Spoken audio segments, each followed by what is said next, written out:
Kim Chu, sa pagkumpirma ni Sian Lim sa relasyon kay Iris Lee, hindi masakit.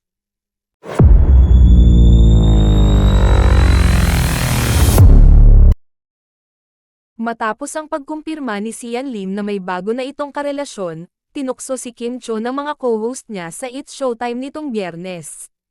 Nagsimula ang panunukso kay Kim nang banggitin niyang magaling kumanta ang mga Kim. Patungkol ito sa tawag ng Tanghalan Kids Season 2 Grand Champion na si Kim Hewitt, na nagbalik sa programa at kumanta. Humirit naman si Ann Curtis sabay lapit at yakap kay Kim. "We love all the Kims and we love you Kimmy," ani Ann. Sundot naman ni Vong Navarro. "Gusto mo bang mag-sample Kim? Anong gusto mong kantahin?" Dagdag na tanong ni Ann. Saad naman ni Jong Hilario, "Gusto mo interviewin ka na lang namin?" Sagot sa kanya ni Kim, "Hindi.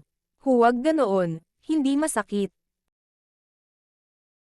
Samantala, lantaran na ang pagbibida ni Iris Lee sa masasayang moments nila ni Sian Lim matapos kumpirmahin ng aktor ang relasyon nila.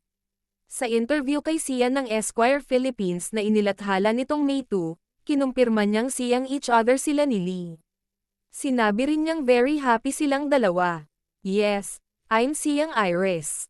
Just to clear everything, to clear all the speculations. We are seeing each other and we are very happy," wika niya.